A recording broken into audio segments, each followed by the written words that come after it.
Pour être franche, je ne m'étais jamais demandé si la marinière était allemande ou française. Jusqu'au 18 octobre 2012, jour où le ministre du redressement productif de l'époque, le socialiste Arnaud Montebourg, s'est affiché à la une du Parisien Magazine avec 3 objets made in France. Un mixeur de Moulinex, une montre du joaillier français Michel Herbelin et un t-shirt à rayures bleues sur fond blanc de la marque Armorlux. Il paraît qu'Arnaud Montebourg a refusé de porter le béret. Pas grave, il avait de l'allure comme ça aussi et il faisait très français. Ce genre de t-shirt se porte aussi en Allemagne, notamment lors du carnaval. Mais la France est la seule à avoir fixé par décret les règles de fabrication. À savoir, les rayures bleues indigo sont au nombre de 20 sur le torse et le dos et de 14 sur les manches. Elles doivent être larges de 10 mm et espacées de 20, car le tricot rayé blanc et bleu fait partie de l'uniforme des quartiers-maîtres et des matelots de la Marine nationale. D'où son nom, marinière, comme marin, bien sûr. Elle est classe, vous ne trouvez pas? Pourtant, elle ne l'a pas toujours été. Dans la culture médiévale, on pensait au contraire que les rayures venaient troubler l'ordre divin. Les tissus rayés avaient quelque chose de diabolique, ils étaient réservés aux fous, aux criminels, aux prostituées, aux lépreux, aux bourreaux, bref, à tous ceux qu'une société digne de ce nom rejetait. Même le pauvre zèbre passe pour une créature du diable jusque tard dans la Renaissance. Au fil des siècles, les rayures perdent leur côté diabolique, mais elles continuent de vêtir les pauvres et les marginaux. Du domestique au jongleur, en passant par le prisonnier. On voit parfois aussi des dandys ou des révolutionnaires s'emparer de ce code social pour afficher leur côté rebelle, leurs origines modestes ou un état d'esprit avant-gardiste. Les matelots se mettent aux rayures bleues ou rouges sur fond blanc à partir du XVIIe siècle. Des tableaux anglais et hollandais de cette époque en témoignent.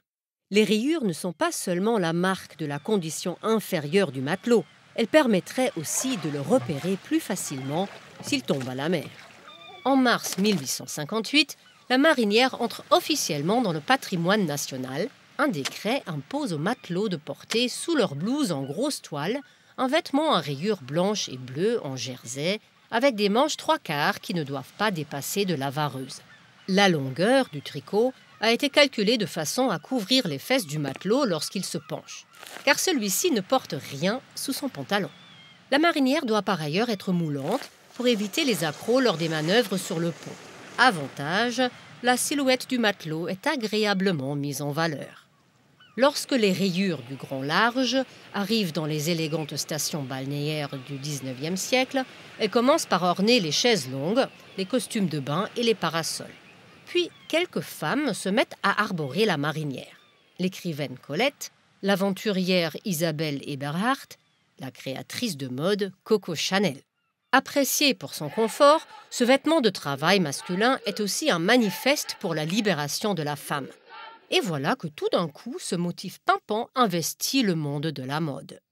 Pierre Balmain, Yves Saint-Laurent et Jean-Paul Gaultier font monter la marinière sur les podiums. Des artistes comme Pablo Picasso, Boris Vian, Marcel Marceau, Brigitte Bardot, Jean Seberg l'adoptent. La Parisienne l'associe à une queue de cheval, des ballerines et un rouge à lèvres. Et chaque Parisien qui part à la mer se doit d'avoir au moins une marinière Armorlux, Saint-James, Orcival ou petit bateau dans sa valise. La marinière symbolise tellement bien la France que même les joueurs de l'équipe nationale de foot en seront habillés en 2011, s'attirant du même coup les foudres d'Arnaud Montebourg. Vous vous souvenez, ce ministre si craquant qui avait donné de sa personne pour promouvoir la production française? La raison de cette grosse colère? J'ose à peine vous la confier. Les jolis maillots rayés des Bleus n'ont pas été fabriqués dans l'Hexagone. Ils sont made in Thaïlande.